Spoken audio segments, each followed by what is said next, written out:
Hi folks, welcome back. So now that you have your data in RStudio, let's talk about summarizing them. And by summarizing, I mainly mean understanding the distribution of your variables and getting descriptive statistics, that kind of thing. And so let's get started. Now, before we get into the nitty-gritty, something that I want to emphasize about RStudio is that there are many different ways to do the same thing. And this picture is just to show you that there are many different ways to go, and they could all help you get to the correct solution. It's not to say that there are right ways and wrong ways to do things as much as just that there are multiple options. What we're going to do is to just cover a handful of them so you can get started, but as you get to know RStudio, my hope is that you'll find functions and packages and so on that you especially like and continue to use what you find the most effective for you. But anyway, with that caveat, we're going to review some basic functions. And so when you're using the base package, which is already loaded for you, here are a few functions you could use. And so there's summary for just getting a basic summary and descriptive statistics for quantitative variables. There's also taking a look at your variable properties using str, and then using xtabs to get just a very basic frequencies table. And so let's hop on over to RStudio and take a look at how these things work. Alright, so welcome back to RStudio. Now you might notice that I have created some kind of headings with comments just to notate, what section of the code does what kind of a thing. And so you see comments here, and you might remember that you don't need to do 3 pound signs or anything. It's just for me to make it easier to see. Now, without further ado, first thing that we talked about was summary, and then you can just let RStudio know which data set, and then you can run it. And this is what you get out of summary. Take a look at this. Now you will notice that if your variable is a text variable or string variable, then it will label that as character variable. And so they're saying, this is not something I would summarize using numbers. And so it just lets us know what each of these are. These are character variables, whereas these variables that are numeric, it helpfully gives you a summary of the distribution. And so I'm often drawn to the mean, but you will see the minimum, first quartile, median, third quartile, and maximum. And so you can see the whole distribution to make sure that everything checks out. And so you've got these summaries for quantitative variables, and the rest, it will just let you know what type they are if they're not numeric. And so that's quite helpful. How about str? Oops. Let's try running that.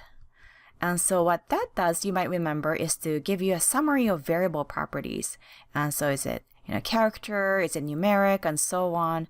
41 characters long for all of these things. They don't need to be, but that's what it's reserving. And then the values that are available for each variable. And so if you wanted to check basic properties of variable, str is very nice. Now let's try xtabs. And then this has a really interesting format where you will want to go ahead and write down the variable name after a tilde like this. And then, for example, if you remember the data set, then you might remember that mentor is one of the first categorical variables. So remember that this is for categorical variables. So mentor, and then data set. Just a quick thing I wanted to point out is that you might notice this kind of X that appears when your function is not closed or there's some sort of an error in the code. And so if you're ever, maybe trying to write code, and you notice that RStudio is complaining, somehow it's not complaining right now, there you go. Then you can figure out what's wrong, for example, in this case, close parentheses, and then run. And so here is that basic summary of your variable mentor. And so 22 people said no, and 19 people said yes. That is what that means. And so xtabs is a nice way to just have RStudio summarize for you how many people belong to each category in your categorical variable. Very good. And so it's not a bad time to pause this video and try it yourself to see if you can get this to run on your own machine with your own dataset. And so feel free to pause, and then when you come back, let's meet up in PowerPoint. See you soon. Hey, welcome back to PowerPoint. So hope you enjoyed running your code on your data. Now let's talk about packages. And so something you want to know about RStudio is that RStudio or R has these packages or almost like miniature programs that contains different kinds of functionality you could access. And there are quite a few to choose from. But what you want to know about packages is that first of all, you want to install them once. And so on your machine, you want to install them once. And then when you want to use that package, you want to load it into your session by using the function library. And so you've seen an example of this when you had imported your data using read Excel. And you might have noticed that the command to actually load the function also was used by R. And so remember that you only have to install packages once, but every time you need to use a package, then make sure to load that package using the library function. And so let's see an example of this. So one cool way to summarize data would be to use the skimmer package.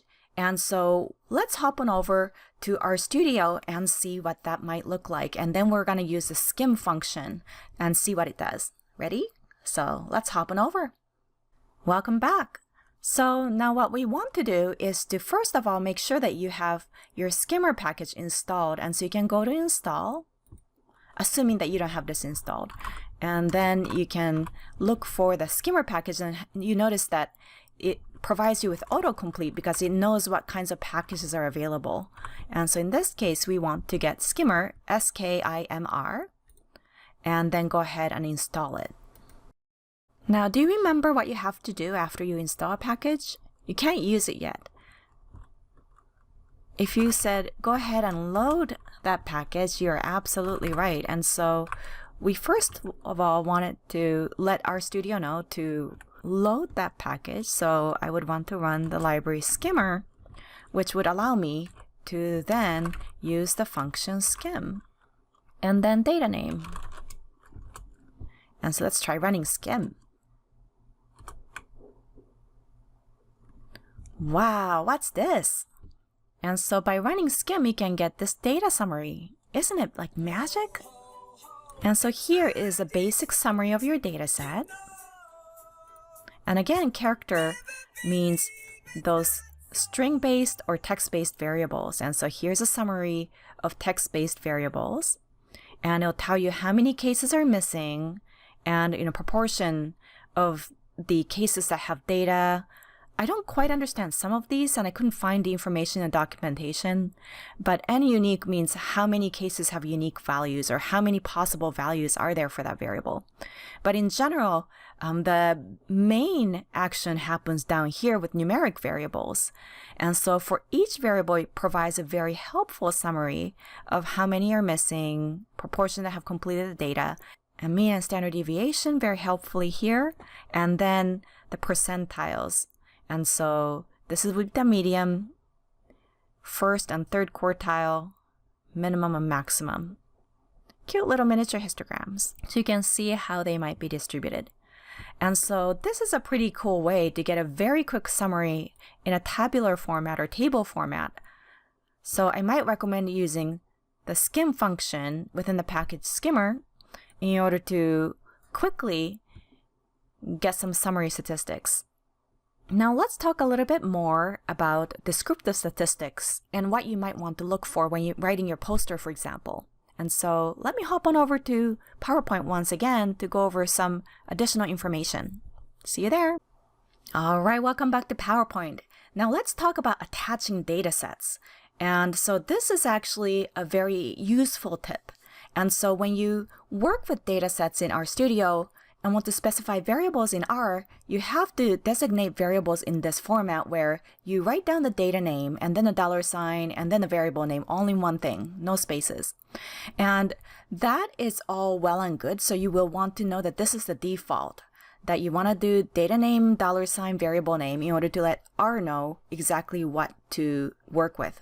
With that said, if you're working with one data set in particular and want it to be more efficient, something you could do is to attach your data set.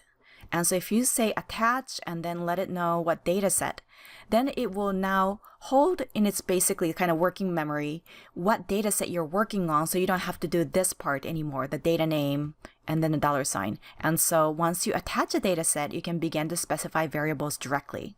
And so that is a pro tip. Hope you use it time and time again, because I find this to be pretty useful.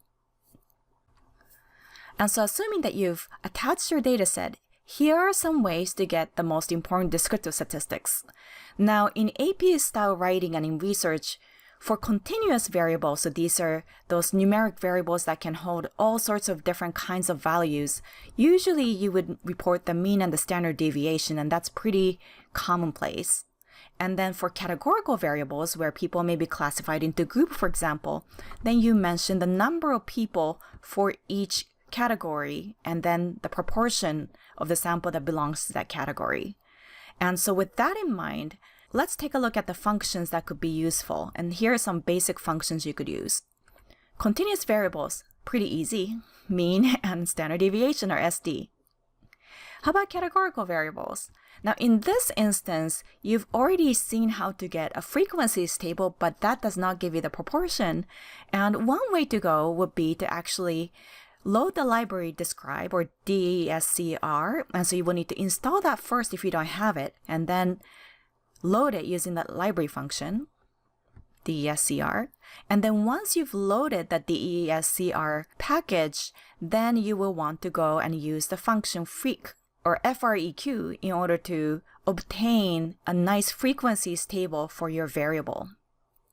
And so let's hop on over back to RStudio and try these functions. See you there. Welcome back. So now I've started to just kind of jot down some headings for myself in comments. And the first thing that I wanted to show you, just for kind of FYI purposes, is to first of all try the mean function using the basic notation for variables.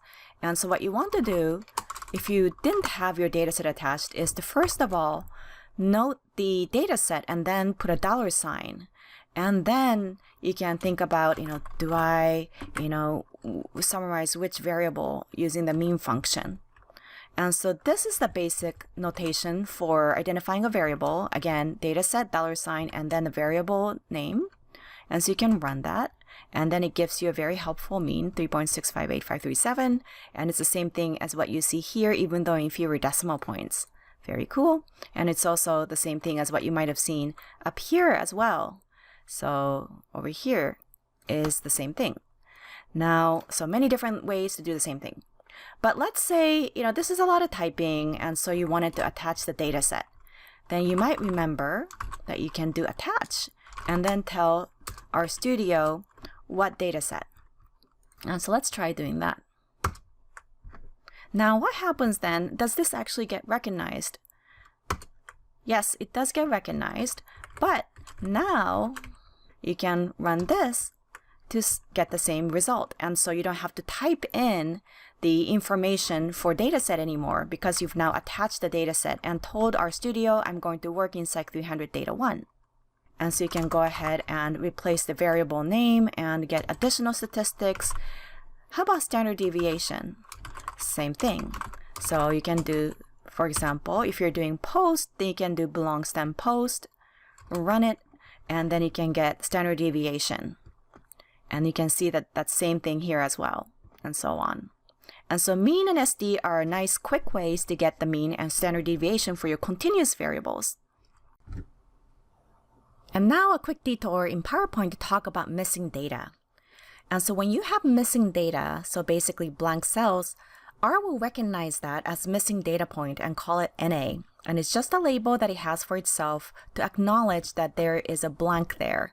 And so when you scroll down the data viewer, you may have noticed that the cells with your missing values are now shown in this faint italicized capital NA.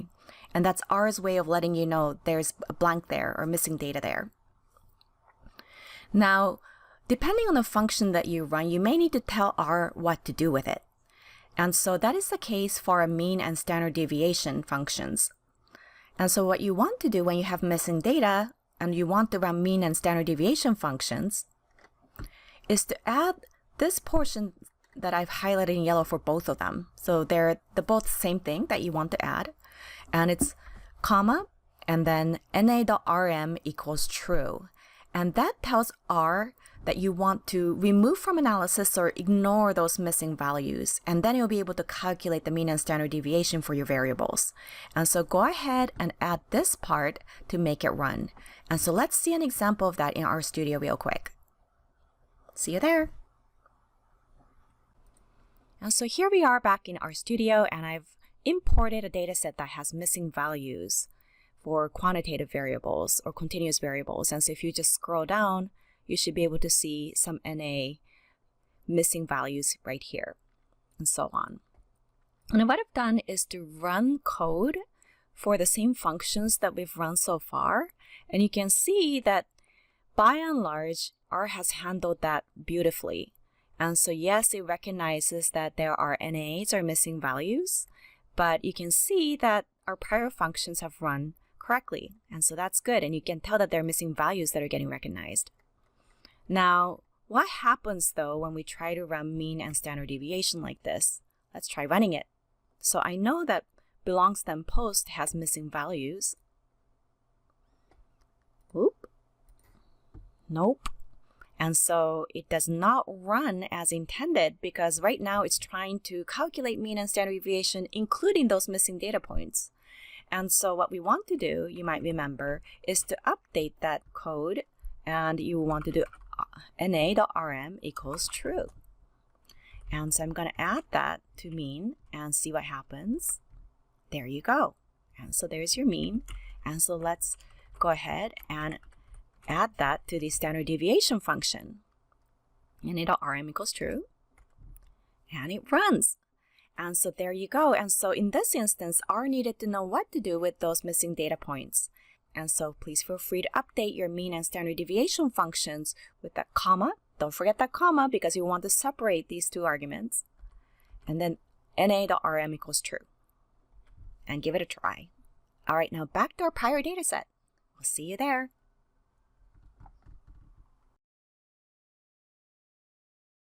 Now for categorical variables, we're actually going to once again install a new package called descr.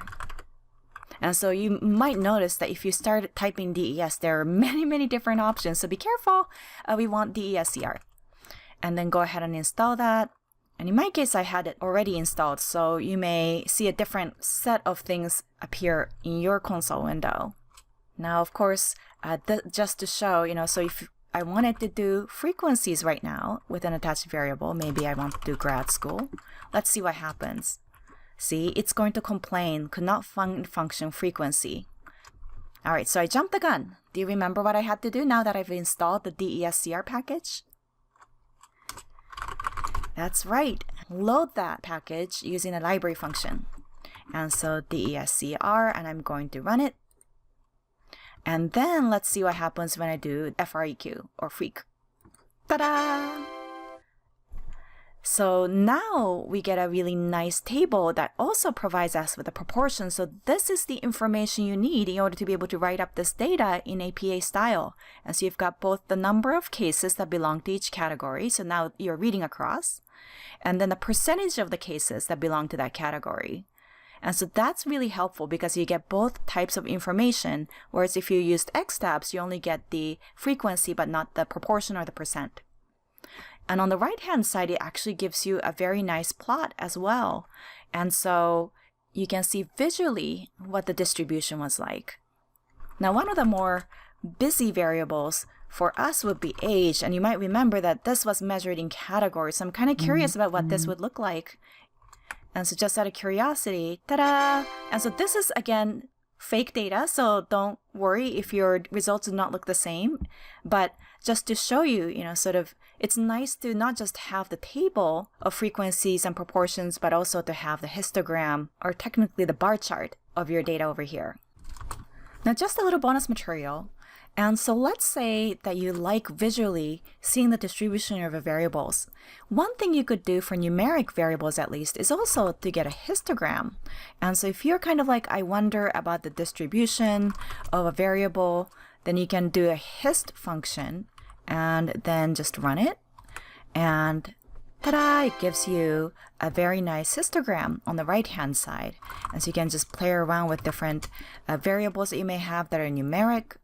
And so, for example, maybe I want to look at self-efficacy. Again, this is all fake data, and so don't take this seriously. But you can see the distribution of your quantitative or numeric variables this way. Now, let's say that you wanted to modify your histogram. One thing you could do, I'm just going to type it into the console in order to understand how do I adjust the settings to, for example, change color and so on, is to just go and ask a question for help.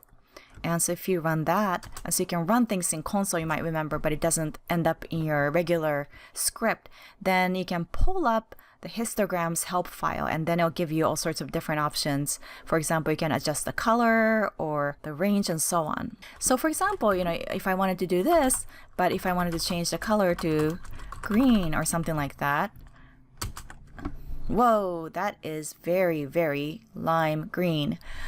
But anyways, you can go ahead and play around with different settings to make your histogram more presentable. But just wanted to share that with you because I know many people like the plotting function of RStudio. We're not going to go into that in this course, but feel free to explore by using the help file. And again, question mark function.